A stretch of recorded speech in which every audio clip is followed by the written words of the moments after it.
ANC Chief Whip Pemmy Majodina has confirmed that former ministers Nathi Mthethwa, Maite, Nkoana, Mashabane and Lindiwe Sisulu have resigned as members of parliament. The axe fell on the trio when President Cyril Ramaphosa announced changes to his national executive last week. Nkoana Mashabane was replaced by Dr. Nkosazana Dlamini-Zuma as minister in the presidency, responsible for women, youth and persons with disabilities. Nathi Mthethwa has been replaced by Zizi as Arts, Culture and Sports Minister, while Lindiwe Sisulu's tenure as Tourism Minister ended when the President announced Patricia de Lille as her replacement. Sisulu was the longest-serving member of Parliament. We're now joined by Sysman Motloung, and he's a political analyst. Thank you so much for your time. So was this to be expected, following that much-anticipated cabinet reshuffle that we saw recently? Significantly, of course, Lindiwe Sisulu was left out of the executive for the first time in decades. Yeah, I think this was not necessarily anticipated, because what you see in the ANC leadership is that when they are done with their work as cabinet ministers, they remain as members of parliament because of that prestige of being a senior politician and a member of parliament.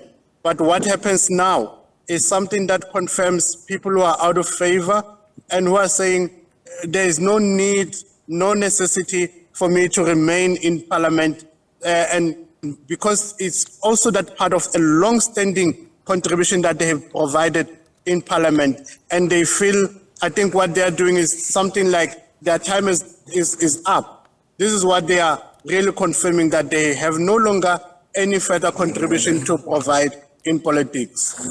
Just staying on that narrative, people out of favor, just given that Sisulu's long tenure, joining the National Assembly in 1994. Let's talk about her leadership role, in the several ministries that she has held. How would you summarize that, also given the criticism that she has suffered? Yeah, I think Lindiwe Sisulu has enjoyed that respect as a senior politician in the ANC. For me, what she did at the most was when she was the Minister of Housing, Human Settlement. There is at some point a policy proposition that she made about the backlog in housing, where she said government cannot be providing housing to young people. You are 30 years, but you want a free house. Why don't you work and earn a living and make some contribution to maybe procure a house yourself? That was something controversial at some point that she did. I think for me, that was a very challenging position that she provided. And as South Africans, we were not ready to listen to that kind of a proposition, because it sounded like something like somebody is giving up a responsibility and blaming young people for being houseless or being homeless. So that is something I think she contributed. Other than that, generally, she has really enjoyed respect, even though there isn't so much contribution as a brilliant leader that you can say there and there she became brilliant. But generally, she has been a collective of the ANC. Nothing much to really write home about concerning her leadership. And concerning the leaderships of Nathi Mthethwa as well as Maite, Nkoana, Mashabane, the list is long in terms of the criticism that these two have also suffered, given, just some of the events that they've, displayed in the recent past. Minister Mthethwa, or former Minister Mthethwa, also coming out, harshly in terms of the criticism during the COVID-19 pandemic from the artists, and also, of course, Maite, Nkoana Mashabane, from being, one of the most revered leaders within the party, to somehow losing her credibility, in several international stages with some of the interviews that she's held, which were very, controversial in terms of her just incoherence.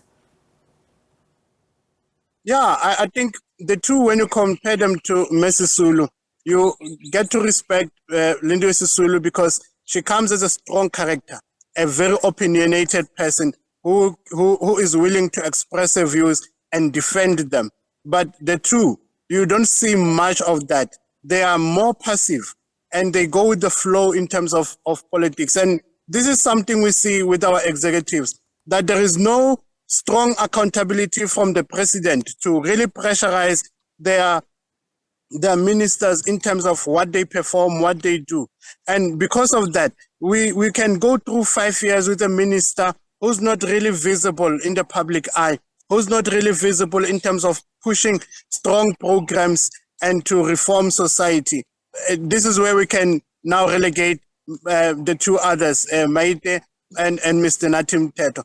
So they recently, like you are referring to, are people who made decisions, but they cannot really come back to defend themselves, and which is what we can differentiate Lindiwe from the two on. I just want to touch on that point that you've made about accountability, especially leveled, at the head of the country. Why do you think that is, that it takes him so long to actually get rid of leaders who are simply not performing and who have been criticized from all quarters, particularly, from South Africans? Yeah, I think it is not only the current president. You can see with Mr. Zuma as well. Even though Mr. Zuma was willing and quick to reshuffle people, his reshuffling was not based on accountability. Mr. Zuma would never say, I gave this minister this particular outcomes and they failed. Because of that, this is something I cannot tolerate in my cabinet. I'm removing them. And with Mr. Ramaphosa, we see a very reluctant person to reshuffle. But both presidents recently, what they have been doing was a matter of alignment in terms of factions, in terms of retaining heavyweight politicians, because you don't want to remove somebody who has a very big influence, and eventually they begin to become a problem in your presidency. So South Africa, the political culture, and especially at an executive leadership level, we see people who are really not accountable to the public in terms of their performance, but it is people who are there because of their proximity and the status they enjoy within the movement, the political party.